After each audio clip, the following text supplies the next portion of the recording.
Bueno, pues empezamos esta primera mesa de debate, coloquio. Hablaremos un poquillo tú y yo, pero después, obviamente, abierto al público también, y si queréis participar y hablar, pues estás dispuesto.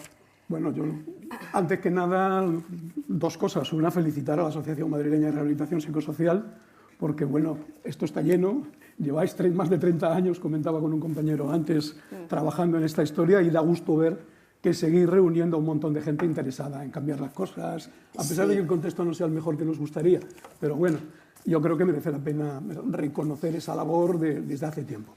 Y luego, bueno, pues agradecer que hayáis pensado que ya este viejo cebolleta, este abuelo cebolleta, pudiera estar aquí y contar alguna cosa que pudiera ser útil, ¿no? Yo no sé, espero que lo sea, espero que no se vuelvan en contra de vosotros por haberlo hecho, ¿no? Mi perspectiva, muy poco, a ti te gusta hablar de conocimiento situado, eso nos llevaría por una mesa redonda sobre epistemología, que no es el sitio, pero contar un poco de dónde vengo. Bueno, yo tengo conocimientos teóricos en psiquiatría, en sociología, en epidemiología, pero mi práctica profesional no ha sido trabajando directamente con las personas con dificultades, ¿no? He dedicado la mayor parte de mis 40 años de trabajo profesional en servicios públicos a organizar, gestionar, planificar, evaluar servicios, investigar, con lo cual mi práctica no es la de la atención concreta a las personas, que yo creo que es lo que más os interesa a la mayor parte, si no la totalidad de los que estáis aquí. Pero bueno, espero que a pesar de todo, algo de lo que yo cuente, enlazando con esta historia de estos años,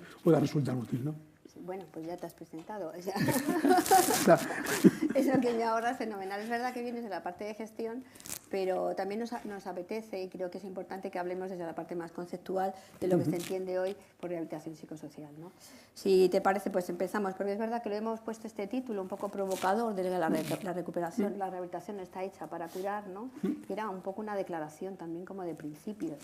Nos parecía que no estaba hecha, la finalidad no es curar, sino garantizar, pues eso, derechos, garantizar recuperación, garantizar ciudadanía, proyectos vitales, ¿no?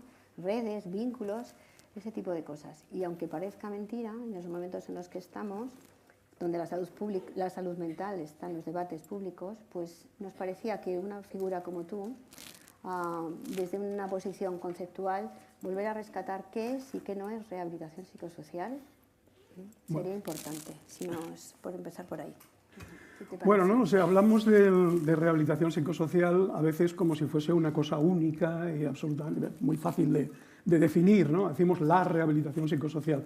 Y yo creo que una primera reflexión sobre esta historia es que ahí metemos cosas muy distintas, ¿no? Yo por lo menos creo que metemos cosas distintas bajo ese único término, bajo esa única expresión, en relación con dos cosas, en relación con la historia y en relación con los distintos aspectos que podemos incluir ahí. Podemos empezar por un lado o por otro. Yo vengo diciendo desde hace mucho tiempo que sucede con lo que llamamos rehabilitación psicosocial algo por el estilo de que un profesor finlandés de salud pública, Anu Vuori, decía hace ya muchos años, en el siglo pasado, cuando salió el concepto de atención primaria de salud, ¿no? Se hablaba de atención primaria de salud como algo unitario, y él decía la atención primaria de salud se puede entender como una filosofía, se puede entender como una estrategia para desarrollar servicios, se puede entender como un nivel de atención, se puede entender como un conjunto de programas. Y yo creo que con la rehabilitación psicosocial pasa un poco lo mismo, ¿no? Es decir, y a veces muchas discusiones tienen que ver con eso. Hay un nivel general en el cual la rehabilitación psicosocial yo creo que aporta algo que podríamos llamar una filosofía. ¿Qué significa una filosofía? En este contexto significa una visión amplia.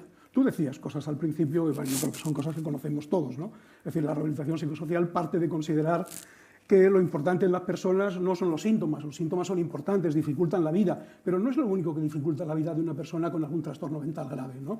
Es decir, lo importante es la persona, es decir, sus expectativas, sus intereses, el contexto en el que vive, las redes sociales, es decir, eso que llamamos hoy determinantes sociales de los problemas de salud, en qué está, qué expectativas tiene, qué aspectos positivos y qué aspectos negativos tiene, es decir, que no solo tiene dificultades, y desde luego enlaza con lo que tú dices, el objetivo no es curar, ojalá se podía plantear curar, pero en la mayor parte de las enfermedades crónicas, no solo en salud mental, lo que hoy buscamos es que, además, a pesar de tener una enfermedad y de seguir teniendo síntomas y de seguir teniendo dificultades, cuantos menos mejor, pero que la persona sea una persona con derecho a vivir, con derecho a tener una vida autosatisfactoria, eso que decimos cuando hablamos de recuperación, y con derecho a tener una vida social reconocida, que es cuando hablamos de ciudadanía, ¿no? Y yo creo que en esos dos conceptos está esa visión de la filosofía que la rehabilitación psicosocial aporta al conjunto de la atención en salud mental, no solo al trabajo en concreto en rehabilitación.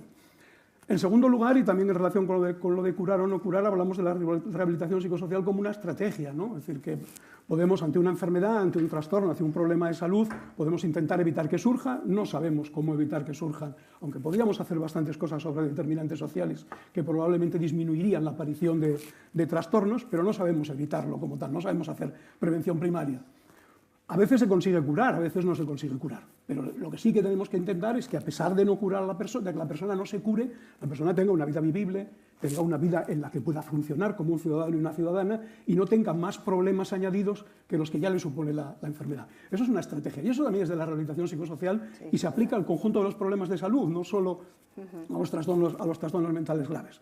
Luego es un nivel de atención, ¿vale? Diferenciar entre lo que es prevención primaria, secundaria y terciaria, en esto es complicado, ¿no? Es decir, decimos desarrollar redes sociales es prevención terciaria, es rehabilitación, pero al mismo tiempo previene la aparición de síntomas, con lo cual también es prevención primaria. Es decir, es muy complicado poner, los límites en esto son mucho más difusos y más porosos. Y luego hablamos de rehabilitación psicosocial, pues eso, para profesionales, para servicios, para programas de atención concretos que parten de ahí. El segundo nivel de distinción en eso que llamamos rehabilitación psicosocial, que a mí me parece importante, es la historia. La historia sí que es verdad que el origen de la rehabilitación psicosocial lo solemos situar en movimientos norteamericanos de los años 70, 80, ligados a instituciones universitarias, ¿no? Lieberman, Anthony Farkas o Spivak en Estados Unidos, luego en Israel. Es decir, que desarrollan programas de rehabilitación psicosocial muy sesgados en un contexto, el de Estados Unidos, donde no hay servicios públicos, ni sanitarios ni sociales, con lo cual se plantea la rehabilitación psicosocial como una especie de totalidad, de ahí única, alternativa a la asistencia psiquiátrica tradicional, que era bastante deficiente, ¿no? A pesar de que los americanos cierran un montón de hospitales psiquiátricos, pero no montan servicios que sean capaces de atender a las personas en la comunidad en la mayor parte de sus territorios.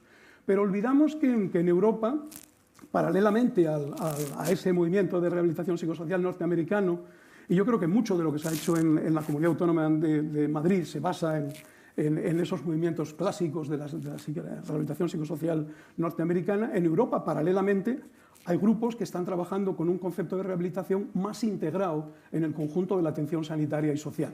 Es decir, Douglas Bennett y John Wing en Inglaterra, Luc Ciompi en Suiza, Alanen y Antinen en Finlandia, es decir, plantean servicios de rehabilitación que no son separados, que no son una alternativa a la atención tradicional, sino que se integran dentro del conjunto de la atención sanitaria y social. Y yo creo que podemos aprender bastante de ellos, ¿no?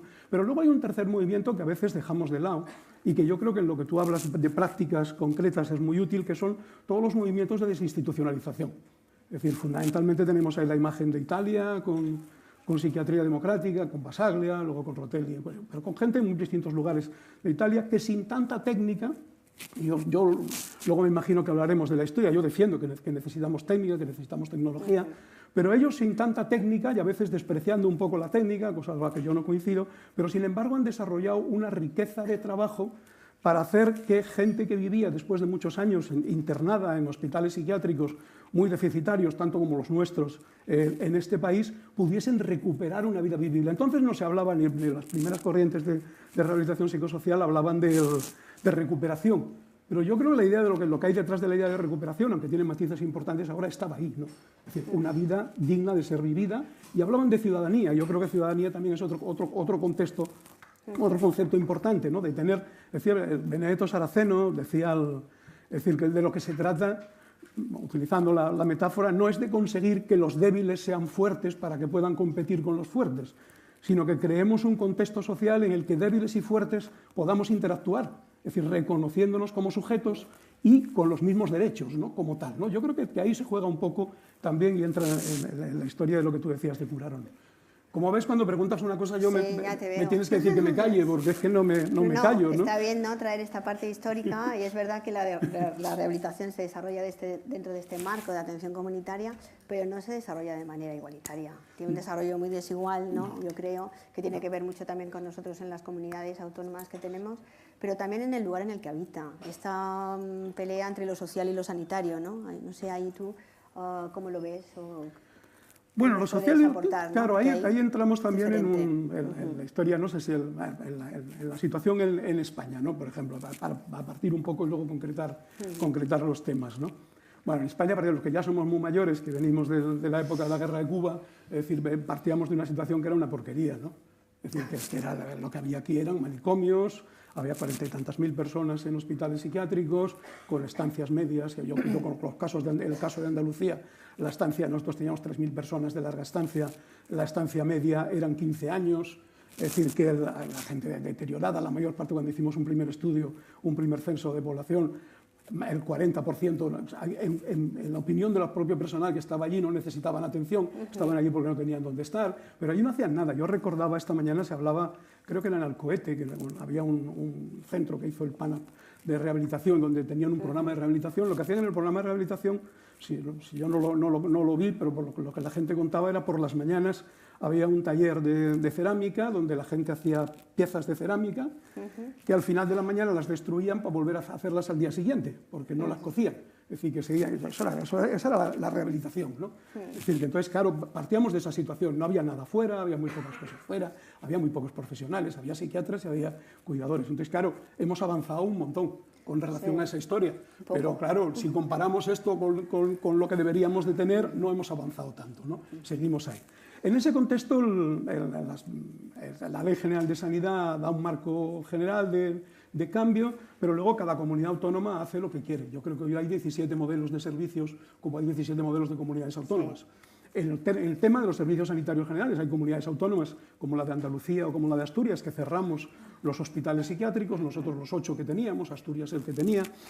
Pero hay comunidades autónomas como Cataluña, que sigue teniendo hospitales psiquiátricos, aunque ahora les haya cambiado el nombre y ya no se llaman así, se llama Parque Sanitario de no sé qué o institución de no sé cuántos, pero sigue siendo el mismo hospital psiquiátrico, un poquito mejor y un poquito más dotado. En Euskadi pasa un poco lo mismo y en los otros sitios pues más o menos así. Y en el tema de lo que no son recursos sanitarios, que entran dentro de lo que llamamos rehabilitación psicosocial, pues las diferencias son todavía mayores, ¿no? Hay 2 comunidades autónomas, de nuevo la vuestra, en Madrid y Andalucía, que tienen una red por lo menos, que claro, dentro de la miseria del conjunto es una maravilla. Si lo comparamos con lo que deberíamos de tener, pues está lejos de ser tan maravilla. Y ahí entra un poco la discusión de lo que tú decías de lo sanitario y lo social, ¿no? Nosotros en Andalucía optamos por que, por un lado, hubiese unidades de rehabilitación en el sistema sanitario público. Los servicios de salud mental deberían tener unidades de rehabilitación. Tienen pocas, tienen 9 unidades de rehabilitación, lo cual es muy poco, cuando debería haber 30 unidades por lo menos, porque hay 30 áreas de salud mental. Entonces eso se planteó, pero no se desarrolló. Como organización a mí me parece buena, yo qué remedio tengo que defenderla, porque algo he tenido que ver a la hora de ponerla en marcha, pero me parece como organización buena, como manera el desarrollo posterior me parece insuficiente. Y luego en lo que son recursos de apoyo social, es decir, residencial, de empleo, de la vida cotidiana, dependen de una fundación pública intersectorial, FAISEN, la Fundación Pública Andaluza para la Integración Social de Personas con Enfermedad Mental, donde participa salud, economía, trabajo y servicios sociales, ¿no? Y desarrolla ese tipo de recursos que son muy parecidos a los vuestros, solo que no tienen profesionales sanitarios, ¿no? Psicólogos clínicos trabajando en la red. Nosotros defendemos eso. Madrid optó por un planteamiento distinto, optó por situar una red de rehabilitación psicosocial, yo creo que bastante influido por el modelo inicial americano, y meterla en servicios sociales. En aquel momento los servicios sociales de la Comunidad de Madrid estaban desarrollando, tenían un equipo coherente, no quiero meterme con los que haya luego, pero entonces había un equipo coherente que aceptó el desafío de montar una red específica, y bueno, se montó una red específica que vosotros conocéis mejor que yo, donde todo está en el sector de servicios sociales. Yo creo que la discusión sobre qué es sanitario y qué es social no es una discusión de esencias, es decir, no se puede decir por definición, es decir, se tiene que tener en cuenta dependiendo del contexto en el que se mueve. A mí me parece coherente también con el planteamiento de la atención comunitaria, de hacer que las menores diferencias posibles en la atención en salud mental, que organicemos los servicios en las redes que tenemos. Es decir, el sistema sanitario se encarga de unas cosas, a mí me parece que un servicio de salud mental debe tener una unidad de rehabilitación, es decir, debería formar parte del servicio de salud mental, y luego en servicios sociales debería estar lo que los servicios sociales tienen para el resto de personas con otro tipo de discapacidad. Estructuras residenciales, empleo debería tener los programas de empleo, educación debería tener los programas de educación, pero si me apuras, a mí me parece que lo importante a la gente, lo que mejora a la gente, la cubre o no la cubre, la rehabilite, la recupera o no la recupere, es el trabajo que hacemos las personas, no son la estructura de servicios. Entonces es una discusión secundaria, pero bueno, dejando hay que esa tenerla discusión ahí, ¿no? secundaria, pero yo creo que es importante señalarla, porque a veces se nos traen estas discusiones, estas diferencias, ¿no? En este aprendizaje, en este desarrollo que tú nos has hecho así muy rápido, de los casi más de 30 años, ¿no? Pues es un aprendizaje, ¿no? Independientemente de donde pivote la rehabilitación, donde habite, ¿con qué nos tenemos que quedar? ¿Qué aprendizajes básicos nos tenemos que quedar ya? Tanto en la organización como en la atención. Marcelino. Sí, yo creo claro, para mí la rehabilitación psicosocial se integra en la atención comunitaria, en eso que llamamos atención comunitaria en salud mental, ¿no? Creo que es importante señalarlo, ¿no? En la atención Claro, comunitaria, que lleva un paradigma tecnológico diferente, como el que acabas de marcar, claro, ¿no? nosotros ya defendiendo desde hace tiempo eso, que cuando hablamos de atención comunitaria tenemos que hablar con palabras fuertes, ¿no? Utilizando dos conceptos de la filosofía y de la ciencia. Yo digo, es un paradigma tecnológico. ¿Qué significa eso? Bueno, paradigma, yo creo que la palabra paradigma ya la hemos asumido todos, porque hemos leído o hemos oído hablar de Thomas Kuhn y su historia de las revoluciones científicas. Es decir, hay otras aproximaciones al tema, programas de investigación, patrones de descubrimiento de otros epistemólogos. Pero en general lo que quiere decir esto es que el desarrollo científico no es un desarrollo siempre lineal, es decir, pasa por cambios bruscos también. Hay un momento de desarrollo lineal y luego hay un cambio. La teoría de la relatividad cambia con relación a lo que era la mecánica de Newton, ¿no? Es decir, hay un cambio radical, aunque luego incorpora cosas del anterior. En esto igual, cuando hablamos de atención comunitaria no hablamos de una orientación que no sé qué, hablamos de una historia coherente, es decir, por lo menos en lo teórico y cada vez más consistente también en la organización práctica, que se opone a la visión tradicional basada en hospitales psiquiátricos, es decir, que eran lugares donde se recluía a la gente y se separaba de la vida social. Entonces, esta es una visión, por eso hablamos de paradigma. Y tecnológico porque yo creo que lo nuestro es un campo, es decir, aquí en la historia de la epistemología está por un lado las ciencias, el saber qué, y las tecnologías, el saber cómo, ¿no? Es decir, yo creo que nosotros necesitamos tecnologías. A veces hablas de tecnología y claro, parece que la tecnología son los fármacos o no sé qué aparatos, ¿no? La tecnología social es también una tecnología. Es decir, ¿qué significa tecnología? Significa que una práctica social que se basa en conocimientos científicos y que se evalúa, es decir, que intenta aprender de lo que hace, no simplemente yo hago lo que sea y ya está, ¿no? Y por eso pensamos que la atención comunitaria tiene que ser así. La atención comunitaria, brevemente con la historia, y ahí sí nos permite situar la rehabilitación, yo creo que se puede definir, hay muchas definiciones. Para mí hay 4 rasgos importantes en la atención comunitaria. Uno es un enfoque de salud pública, es decir, un enfoque de salud pública con perspectiva epidemiológica. ¿Qué significa? Significa que si yo monto una estructura privada, viene quien venga, el que venga yo lo atiendo, puedo atenderlo bien, con toda la calidad. Si yo quiero montar una estructura de servicios de atención comunitaria, tengo que hacerme responsable, tengo que tener un equipo que se hace responsable de un territorio y de una población. Y tengo que atender a la gente con prioridades, para decirlo brevemente, atender primero al que tiene más necesidad y no al que vive más cerca, o al que tiene más dinero, o al que tiene más capacidad para moverse y pedir atención, ¿no? Es decir, tengo que tener esa cobertura de una población con criterios de epidemiología, atender primero a quien tiene más necesidad y no al que tiene más recursos, ¿no? o al primero que llegue. Yo creo que eso es un elemento importante. El segundo nos enlaza con el tema de la rehabilitación. Yo creo que un enfoque claro de la atención comunitaria es la rehabilitación como filosofía. Es decir, que lo que nos importa en las personas, es verdad, nos importan los síntomas, pero nos importa fundamentalmente cómo puede vivir, es decir, qué dificultades tiene para vivir, qué expectativas tiene, qué ayudas puede tener en el entorno y qué dificultades puede tener en el entorno. Es decir, lo que nos interesa es la recuperación y la ciudadanía. Es decir, entonces, ese enfoque tiene que estar en el conjunto. No se aplica lo mismo a quien diagnosticamos de esquizofrenia que a quien diagnosticamos de ansiedad. Es decir, pero de alguna manera abarca todo, yo creo que abarca también a todos los problemas de salud, sobre todo las enfermedades crónicas, no solo a esta historia. En tercer lugar, claramente lo que le identifica la atención comunitaria es que no queremos instituciones de reclusión de la gente, queremos redes de servicios. Redes de servicios sanitarias, sociales, de empleo, es decir, que se articulen en ese territorio, que atiendan al conjunto de necesidades de la población y que funcionen de manera coordinada. Y en cuarto lugar, si hablamos de atención comunitaria, ya no hablamos de un profesional que se sienta en la consulta y atiende a la gente y hace no sé qué, hablamos de conjuntos, de equipos multiprofesionales y cada vez más no solo con profesionales del conocimiento, sino con profesionales de la experiencia, es decir, con gente que tiene que ver también con esta historia y que tenemos que articular mecanismos de intervención, administración, profesionales, usuarios y usuarias y familiares, es decir, y en el contexto en el que se mueven. Es decir, ahí entra la rehabilitación psicosocial claramente en todo, ¿no? Como filosofía, como estrategia y como práctica, porque hay unos programas concretos que ayudan a la gente a vivir, y hay la rehabilitación psicosocial. Yo creo que hay dos vertientes, dos grandes ejes.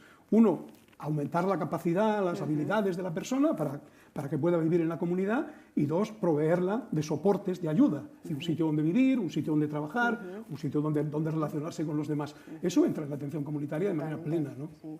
Bueno, voy a hacer un resumen. Estás diciendo muchas cosas. Pero interrúmpeme. No puedo, pero así como resumen, me gusta mucho escuchar esto de que hay como 4 grandes pilares. Uno me hace especialmente tilín, ¿no? Esto de que la rehabilitación ha traído la humanización. Claro. Yo creo, ¿no? Has dicho ahí, hay una visión de salud pública, pero hay una visión de que la rehabilitación se centra en la persona en su totalidad, lo humaniza. Claro, eso es importante también, ¿no? La segunda, la parte organizacional, recursos externos, cada vez más fuera de los lugares sanitarios, cada vez más en territorio, que yo creo que la red de aquí de la Comunidad de Madrid tiene esa característica, que está en territorio, está en barrio, ¿no? Y eso es importante, y creo que eso le da funcionalidad y le da validez a este modelo, que es distinto al vuestro en Andalucía. Y por último, has dicho también que lo importante es la atención y quién va a dar esa atención, ¿no? No solamente profesionales sanitarios, sino profesionales sanitarios, sociales y otras personas, que son las personas atendidas, también incorporarlas dentro de los equipos, o dentro de la atención, o dentro de lo que es el modelo. Yo creo que ahí entra uno de esos grandes desafíos. ¿Cómo podemos articular eso? Porque es muy fácil decirlo, pero luego en la práctica nos estamos encontrando con muchas dificultades de cómo hacer real la recuperación, la participación directa de las personas, la defensa de los derechos. Eso nos es muy difícil. Una cosa es decirlo, pero luego no nos es tan fácil. Entonces, ya que lo has sacado, este es el desafío, cómo incorporar, ¿no? la voz y cómo generar también, si puedes, si tienes alguna manera de indicarnos, tecnología para eso, ¿no? Si puedes indicar algo. Claro, no sé, ahí hay que combinar básicamente 2 o 3 cosas, ¿no? La primera, que tiene que haber una administración favorable a esta historia. Es decir, eso lo que ya no se puede hacer es uno solo peleándose contra todo el mundo, ¿no? Es decir, tiene que haber ahí cambios estructurales. Tiene que haber cambios en la estructura, tiene que haber una definición de servicios, tiene que haber una dotación de personal con educación, con formación adecuada para hacer el trabajo, no para hacerlo. A veces la gente dice, hay que contratar más personal, necesitamos más personal. Yo digo, ¿pero para hacer lo mismo o para hacer cosas distintas, ¿no? Es decir, pues claro, contratar más personal para que siga habiendo psiquiatras recetando fármacos, pensando que el fármaco va a cambiarle la neurona a la persona que tiene un trastorno grave y que con eso ya funciona. Es decir, para eso no necesitamos más gente, ¿no? Es decir, que decía Benedetto Saraceno también, Benedetto Saraceno fue director del programa de salud mental de la Organización Mundial de la Salud muchos años, y había estado trabajando en Trieste con Basaglia y con Rotelli, y contaba, había estado dando una conferencia en un país latinoamericano, y pasó la primera parte de la conferencia diciendo lo malo que eran los servicios, lo mal que funcionaban, y luego diciendo, pero necesitamos más personal. Y un usuario le preguntó, pero doctor, usted nos acaba de decir que lo que tenemos es una mierda, ¿qué quiere, que pidamos más? Es decir, no, queremos otra cosa, ¿no? Es decir, lo que necesitamos es otro tipo de trabajo, no simplemente crecer, pero necesitamos crecer, y necesitamos, coordinación de los servicios. Eso tiene que ser de la administración, es decir, ahí hay un nivel político, administrativo, sin el cual lo que hacemos es lo que venimos haciendo y lo que venís haciendo toda la vida, todos, moviéndonos como podamos, ¿no? Luego hay un nivel de los profesionales, es decir, que claro, esto tiene que ser sentido por todo el mundo para hacerlo, ¿no? Y luego hay otro nivel que tiene que ver con las asociaciones. Es decir, yo creo que ahí las asociaciones de personas directamente afectadas, usuarios, usuarias, y familiares también, ¿no? Ahí entramos también en una... Yo creo que el surgimiento de las asociaciones de personas afectadas, de usuarios y usuarias, se enfrentó al principio con la oposición, por un lado, de algunos profesionales. Nosotros somos los que sabemos, ahora nos van a contar a nosotros lo que tenemos que hacer, y también con la oposición de algunas asociaciones de familiares, no todas, ¿no? Que decían, no, los que representamos a nuestros hijos somos nosotros, ¿no? Y ahí, poco a poco, aquí en España con mucho más lentitud que en otros sitios, las asociaciones fueron creciendo. Yo creo que ahí tiene que haber una interlocución entre esos 3 niveles, es decir, la administración, los profesionales y las asociaciones de usuarios, de usuarias, de familiares y de familiares también. Yo la receta mágica no la tengo, pero me parece clave que haya una estructura clara de servicios y luego el número suficiente de profesionales y de formación de los profesionales. Ahí están también las asociaciones, ¿no? Yo creo que bueno, la gente que estáis aquí sentados sois un volumen importante de gente dentro de los servicios de rehabilitación, ¿no? Y eso tiene que estar más extendido a más gente también y sobre todo tenemos que romper el marco de los servicios de salud mental habituales. Es decir, desgraciadamente yo creo que nos enfrentamos con modelos. La atención comunitaria, tú decías al principio, se ha desarrollado de manera muy diferente en el mundo. Es verdad. Hay sitios donde hay modelos que funcionan relativamente bien y hay otros sitios con modelos, vamos a llamarles mixtos, donde a lo mejor la estructura es mejor, ya no hay hospitales psiquiátricos, mamotréticos, ya los servicios están... Pero luego la práctica profesional, la atención comunitaria no significa solo que haya servicios distintos, que ya no haya manicomios, significa que se trabaja de una manera distinta. Claro. Y ahí, desgraciadamente, el modelo predominante dentro del sector, que profesionalmente sigue siendo el que manda dentro de la estructura de los servicios de salud mental, es lo que nosotros llamamos reduccionismo biológico, reduccionismo biomédico, ¿no? Claro, si tú piensas que los problemas de salud mental son enfermedades del cerebro que se deben a que la dopamina o la serotonina no funcionan y que entonces hay un fármaco que se lo das y les cura, y luego si no les cura ya buscamos un sitio donde llevarlos para que no den la lata, así no vamos a ningún lado. Pero ¿no? es la realidad. Ya lo sé. En los centros de salud mental sigue estando este modelo hegemónico presente, yo creo hasta con la misma fuerza que hace tiempo. Es muy difícil de poderlo desmantelar o que entre realmente el diálogo o la narrativa comunitaria. Es muy difícil. Yo ahora me encuentro en un centro de salud mental trabajando y me encuentro con muchas barreras para que el modelo hegemónico no solamente esté en las cabezas, sino en la organización del servicio. Lo que hacen todos los días. Claro, la organización del servicio. No tengo claves para saber por qué no se desmantela y no entra realmente esa organización y tú estás además en un servicio que tiene una historia importante de cambio, ¿no? Es decir, que hay sitios mucho peores, hay sitios mucho peores todavía y de vuelta, que ¿no? De regreso, voy y vengo. Entonces no sé por qué voy y vengo. Ya lo sé.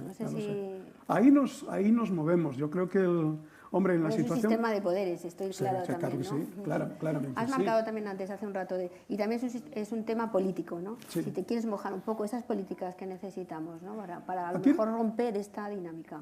Claro, la dinámica, cada uno tiene sus opiniones políticas en la historia. Yo estaba contento de que del Ministerio de Sanidad está por primera vez, porque yo creo que no hubo una persona responsable de salud mental en el Ministerio de Sanidad desde que Toño Espino coordinaba estoy hablando de los años 80, cuando la Ley General de Sanidad, el 84, ¿no? Cuando Toño Espino coordinaba la comisión ministerial para la reforma psiquiátrica. Luego nunca hubo nadie, y ahora por lo menos está Belén, que es una compañera. Pero ¿cuál es el problema? Es decir, que mientras tanto en este tiempo la capacidad de actuar del Ministerio es mínima. Es decir, esto depende de las comunidades autónomas. Sí. Es decir, las comunidades autónomas son las que tienen el poder en esta historia, con lo cual el marco que tienen, claro, puede mover. A mí siempre me ha llamado la atención desde el Ministerio, es que no hay manera de saber cuántos recursos hay. Es decir, en la estrategia de salud mental del Sistema Nacional de Salud son capaces de saber los psiquiatras que tienen, pero no saben los psicólogos clínicos que tienen trabajando en el Sistema Nacional de Salud. Da vergüenza ajena, ¿no? Es decir, dice, bueno, el cálculo que hay sobre psicólogos clínicos lo han tenido que hacer dos profesionales de la psicología llamando por teléfono a ver quién trabajaba en cada uno de los sitios, ¿no? Esas cosas se pueden arreglar. Pero claro, lo que no se puede arreglar es que sigas poniendo el jefe de servicio al que puede ser más fiel al gerente, al que tiene una visión más tradicional de la historia. Es decir, que bueno... A ver, necesitan cambios estructurales potentes, valientes, ¿no? Claro, ahí hay muchas cosas. Yo repito siempre, lo que pasa es que no sirve para nada, ¿no? Es decir, la frase de Antonio Gramsci, ¿no? El filósofo y político italiano muerto en las cárceles de Mussolini, ¿no? Es decir, que hay que combinar el pesimismo de la inteligencia con el optimismo de la voluntad, ¿no? Pero claro, bueno, pues voluntad tenemos mucha. Ya que lo has dicho, ¿no? Voluntad tenemos un montón, pero... Políticamente se puede cambiar haciendo pues eso, un movimiento ministerial con un comisionado. El año pasado tuvimos aquí precisamente a la comisionada, Belén, ¿no? Estuvo Belén aquí, ¿no? Sí, estuvo Belén aquí en el Congreso. La lanzamos también ya un guante de colaborar con la rehabilitación, porque de alguna manera nos parece que nos deja en los márgenes, ¿no? El comisionado no nos acaba de integrar en ese diseño de los planes de salud mental o en el conocimiento, vuelvo al conocimiento situado. En realidad la rehabilitación está trabajando directamente con los determinantes sociales. Claro. Somos los que estamos ahí pateando las calles, la vivimos todos los días y hacemos esas claro. intervenciones que comentaba antes, que también son metodológicamente evaluables y tienen su tecnología. Y entonces podíamos aportar conocimiento a este desarrollo y a este comisionado también. Un año después seguimos fuera, yo creo, ¿no? Yo creo que un año después seguimos fuera. No, debería, entonces, claro. Yo no sé, ¿cómo lo ves ahí tú también? No lo sé. ¿Qué aporta la rehabilitación? Vuelvo otra vez ahí, eres un poco pesada. Creo que debería estar ahí. Yo no sé si dificulta eso yo lo he discutido montones de veces con Abelardo, con el tema de la diferencia entre la organización nuestra y la vuestra, ¿no? Los dos somos cabezotas, los dos somos asturianos, que los dos, aunque estamos cada uno en un sitio distinto, pero en fin, con el tema. Yo sí que creo que las unidades de rehabilitación deberían estar dentro del sistema sanitario.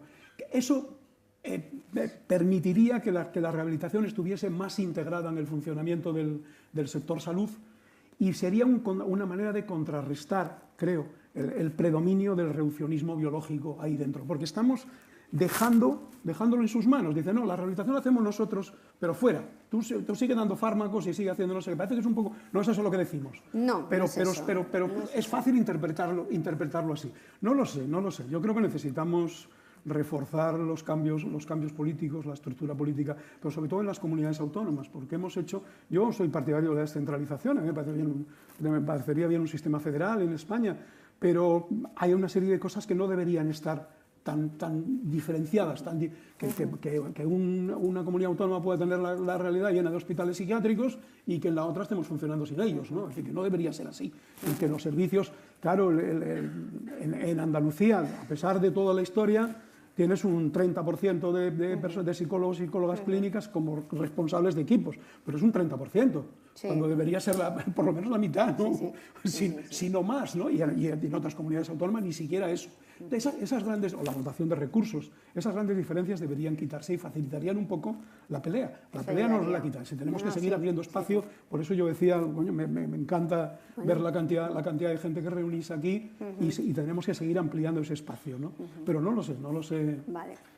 No te doy soluciones. No, yo tampoco, no tengo soluciones, pero de eso se trata el encuentro, ¿no? Un poco pensar, ¿no? en común estas cosas, porque eso después parece una tontería, pero nos afecta en el día a día, en la práctica constante y cotidiana, ¿no? Claro. Quería preguntarte también, por volver un poquillo así más aunque sé que no has estado en la práctica directa, pero también la jornada pretende un poco dar alguna pincelada de lo que sería una buena práctica, ¿no? Porque es buenas prácticas en rehabilitación. Si nos puedes indicar, algunas ya nos lo has dicho, ¿no? Algunas ya las has señalado, las has marcado, ¿no? Claro, es verdad. El trabajo, pues eso, en equipos multidisciplinares, la buena coordinación, ¿no? Lo decía al principio, que mi campo profesional no es el del trabajo directo con las personas, que es lo que necesitan las personas, ¿no? La organización está bien porque permite que se trabaje desde allí, pero tú puedes tener una organización perfecta y el trabajo sea un desastre y tienes una organización regular y en cambio gente que hace un buen trabajo, ¿no? Yo creo que en el trabajo, en esto, como en muchas otras cosas, tiene que ser capaz de articular dos cosas. El estar al día de los conocimientos, es decir, el saber de qué estamos hablando, ¿no? Es decir, cuando estamos hablando de una persona con lo que llamamos trastorno mental grave, con problema grave de salud mental, saber que los modelos de la rehabilitación psicosocial nos facilita modelos desde hace mucho tiempo de vulnerabilidad, ¿no? Es decir, lo que tiene no es producto de que haya una neurona que patine, sino de que hay una interacción entre problemas dentro que no conocemos muy bien. Claro, yo como no me creo que haya un alma, creo que lo que tenemos es un cerebro, pero claro, el cerebro funciona en relación con lo que pasa afuera, ¿no? No es simplemente una historia de que estén estropeadas las neuronas, ¿no? Entonces los problemas de las personas derivan de la interacción entre eso y los determinantes sociales, es decir, el contexto en que la persona vive, la historia, es decir, cómo los determinantes sociales se incorporan, ¿no?, a la persona y se van metiendo en el cuerpo de la persona. Ese conocimiento por un lado. Y el otro de técnicas que funcionan. Es decir, aquí hacemos muchas cosas. Hay algunas cosas que se han evaluado y parece, con todas las comillas que se quieran poner, porque esto no es fácil es más fácil evaluar cómo funciona un fármaco que evaluar si quita el síntoma o no se quita el síntoma y cómo se da, que cómo funciona una técnica psicosocial. Pero hay técnicas que se han evaluado y sabemos cómo funcionan programas residenciales y sabemos programas de empleo que funcionan y sabemos programas de rehabilitación que funcionan. Entonces tenemos que tener esos conocimientos generales. Pero luego tenemos que tener la capacidad, tú lo decías, y yo creo que la rehabilitación es lo que aporta de manera muy importante, no solo, ¿no? Pero la atención comunitaria bien llevada también en toda la historia, es conocer la situación concreta de las personas, ¿no? Claro, estamos hablando de personas concretas. Le podemos poner un diagnóstico que es una etiqueta que ponemos que más o menos resume algunas características generales, porque hay distintas personas que tienen ese tipo de características. Pero luego, como cuando nos diagnostican cualquier otro tipo de enfermedad, luego estás tú viviendo en un sitio con unas capacidades, con unas dificultades, con un apoyo en el entorno, sin apoyo en el entorno, con mejores condiciones. Es decir, eso... La rehabilitación es de lo que sabéis fundamentalmente, porque eso es lo que... ¿Y qué recursos tienes en el sitio en el que vives? Porque claro, no es darle un fármaco que vas a la farmacia y te lo da, es ver, bueno, dónde encuentro un hueco para que le apoyen, dónde encuentro un hueco para que trabaje. Es decir, para mí las buenas prácticas son eso, ¿no? Es decir, la capacidad de conciliar la visión general de la historia y el conocimiento, cuanto más riguroso mejor, con el trabajo cotidiano en los sitios y luego con algo que tú decías al principio, es decir, que es el intento de evaluar lo que hacemos. Es decir, la investigación no tiene que ser algo que esté en grandes institutos de investigación, eso se investigarán sobre la física cuántica, es decir, me parece muy bien, pero necesitamos medir lo que hacemos y aprender de lo que hacemos, ¿no? Es decir, eso es la tecnología. No es otra historia, ¿no? Es decir, que, no claro, yo creo que lo que pasa es que, claro, dices, ¿quién puede dedicarse a investigación? El que está en la universidad, que le pagan para eso, no hace otra cosa, y tan contentos, mientras que tú estás haciendo el trabajo todos los días, es decir, ya no nos metemos en la mujer haciendo en casa además, pero el trabajo de todos los días viendo no sé qué, moviéndote, peleándote con no sé quién, y encima investiga. Pero bueno, tenemos que encontrar la manera en los equipos, cuanto más numerosos sean, de que haya gente que sea capaz de medir lo que estamos haciendo. No da muchas... No doy muchas recetas prácticas, pero bueno, yo creo que esa es un poco la historia. Nos permite replicar, entonces yo creo que nos permite también replicar cosas, ¿no? Sí quedas claves, ¿no? En estas claves también que dices que estamos ahí a pie y que estamos haciendo cosas, yo sí quería rescatar también del conocimiento situado en nuestras redes, que efectivamente tiene programas evidenciados con eficacia, si es que somos eficaces, disminuimos los ingresos psiquiátricos, mejoramos la calidad de vida y tenemos técnicas no solamente individuales, de programas o de grupos, sino también técnicas de intervención comunitaria y de acción comunitaria. Claro. Y algunas de estas incluso van hacia el principio de tu conversación, algunas hasta son preventivas y de promoción de salud, ¿no? Entonces yo creo que eso es interesante. No tenemos tiempo ni para publicar, ni para hablarlo en estos lugares, pero sí sabemos que hacemos esas cosas porque las personas están realmente en los lugares donde se cambia o se mejora la salud mental, ¿no?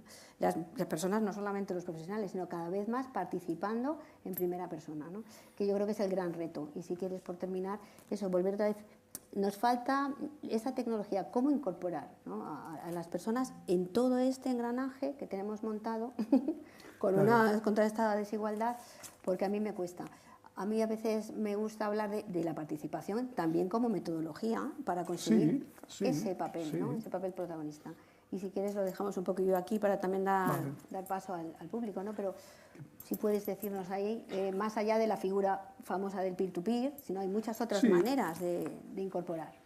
Si puedes decirnos algo más. Sí, bueno, no, yo creo que tú has dicho todas las cosas importantes. Yo creo que la rehabilitación psicosocial aporta un montón de cosas, como hemos comentado antes, pero aporta algo, la riqueza del contacto con las personas, yo creo que es una de las cosas que vosotros habéis cultivado más, ¿no? Es que esa sería otra mesa, ¿no? ¿Cómo es la atención, ¿no? Claro, también las habilidades atencionales. El contacto con la gente, el conocer a la persona en la historia, no simplemente explorar si tiene alucinaciones o no tiene alucinaciones y si no sé qué, más le duerme bien por la noche o no duerme bien por la noche, ¿no? Sino qué quiere hacer, cómo puede hacerlo, dónde está, qué cosas tiene buenas, qué cosas tiene que son negativas o que son dificultades. Es decir, yo creo que esa es la aportación fundamental de esta historia.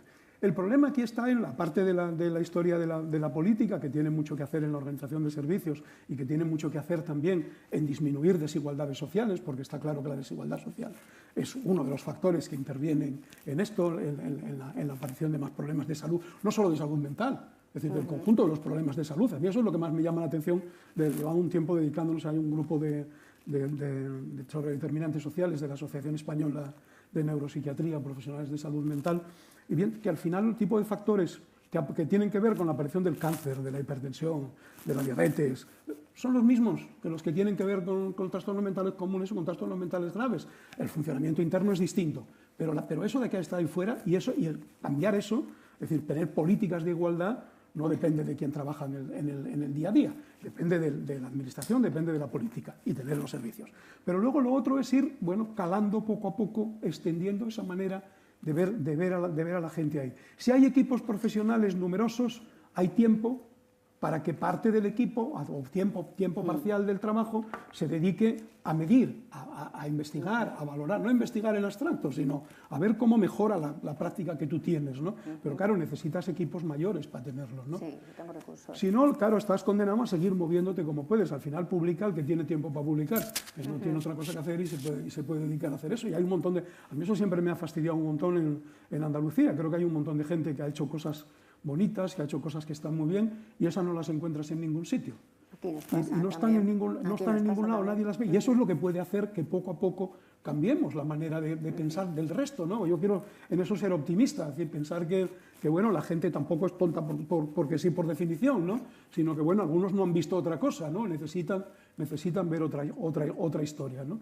Yo creo que ese es y ahí, bueno, necesitamos una alianza entre profesionales del campo de la salud mental general, profesionales de la rehabilitación y usuarios y usuarias y familiares también, ¿no? Los familiares tienen ahí su distinción e intentar ir abriendo ese espacio. Yo no sé más, yo creo que deberían hablar ellos. Sí, deberían hablar ellos, lo dejamos nosotros. Y dejarme a mí que no hable yo ya más, joder. Agradecerte, ¿no?, que hablas mucho. Demasiado. Pero nos das también muchas pinceladas. Sí, pasamos al público por si alguien quiere hacer alguna pregunta. Silvia, si te parece.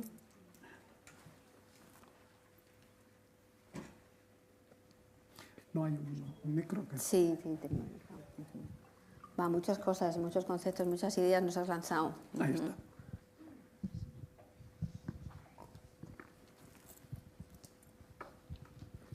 Hola, muchísimas gracias por esta mesa. Yo quería hacer algunos apuntes, porque creo que es importante para poder tener una buena perspectiva a la hora de acompañar personas, tenemos que tener un marco también importante para pensarlo, ¿no? Me han llamado la atención varias cosas que se han dicho en esta mesa. Por ejemplo, hablar de la cronicidad de las personas. Nosotros no somos crónicos. El sistema nos cronifica, que es una cosa diferente. Creo que es importante, muy importante, cómo nombramos las cosas para generar una perspectiva. Claro, hablar de enfermedad mental, que, perdonadme, pero me rechina muchísimo ya a estas alturas. Al final, el modelo biomédico sigue estando ahí, y entonces me parece que el concepto de enfermedad mental no tiene evidencia científica. El concepto de enfermedad mental no es un concepto natural, es un concepto artificial que depende de un manual diagnóstico que no tiene evidencia científica, en el sentido de que no hay ninguna prueba que pueda determinar que yo tengo un determinado trastorno, y es una cosa que tenemos que poner encima de la mesa, ¿no? Entonces, la enfermedad mental no tiene nada que ver con ninguna enfermedad física, porque no hay ninguna prueba que me puedan hacer para decirme que yo tengo un diagnóstico. Y eso no significa que no exista el sufrimiento, significa que el concepto de enfermedad mental, el concepto de enfermedad en el campo del sufrimiento psicosocial, no tiene ningún tipo de evidencia científica, ¿no? Y cuando hablamos de curarnos, no sé, yo pregunto, ¿curarnos de qué? De los abusos sexuales que hemos sufrido en la infancia, de la precariedad, de las violencias que hemos vivido. De eso no hay que curarnos. Lo que tenemos que es acompañar a las personas para que puedan elaborar todo eso que les ha pasado en la vida, ¿no? Ojo, que yo soy una persona que se ha beneficiado de un recurso de rehabilitación psicosocial del CRL de Hortaleza, al que estoy muy agradecida, pero creo que hay que pensar también en esas cosas y perdonar, pero manicomios sí que existiendo. En Madrid tienen otro nombre, se llaman unidades de media estancia, queda muy cookie, pero es lo mismo. Entonces, quiero decir que hay personas involuntarias, el 90% de personas involuntarias en esas unidades. Entonces, yo creo que para cambiar y mejorar, ¿no?, que creo que es en lo que estáis entregados, el acompañamiento de personas con sufrimiento psicosocial extremo, creo que también hay que revisar todo esto, revisar el lenguaje, revisar. Nosotros no somos crónicos, cronifica el sistema.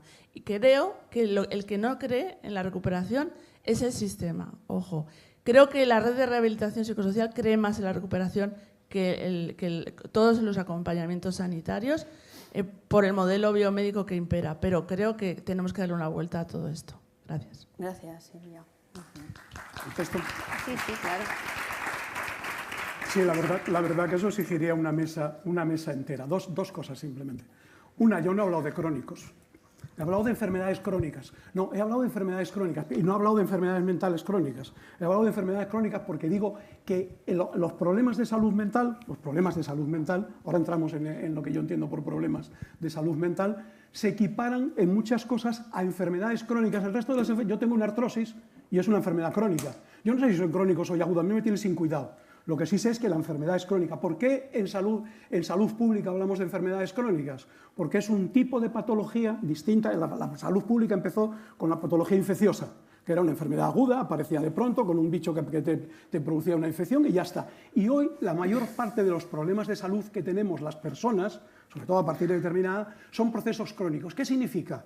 Que son multifactoriales, que no es un bicho que te pica con no sé qué, sino que tienen que ver con la estructura previa de la persona, con sus genes, con su mayor facilidad o debilidad, con la historia de vida que tiene, con el contexto social en el que vive, y que son enfermedades que no se curan, que se mantienen durante mucho tiempo, la diabetes, la hipertensión, muchas otras enfermedades cardiovasculares, muchas enfermedades endocrinas, y a eso en salud pública se llama enfermedades crónicas.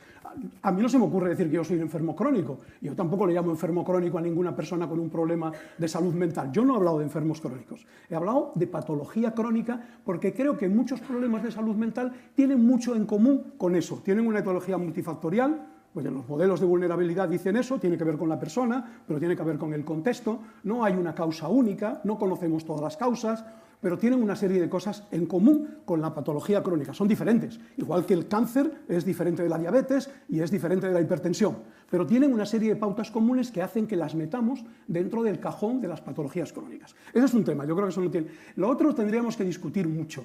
Yo tengo un concepto, yo no coincido contigo en algunas cosas, creo que depende de lo que llamemos enfermedad. Normalmente solemos rehuir hablar de enfermedad mental y decimos trastorno mental, decimos problema de salud mental. Yo no tengo ningún problema en hablar de enfermedad mental. Es decir, para mí, pero te explico yo, es decir, ¿qué entiendo yo por enfermedad?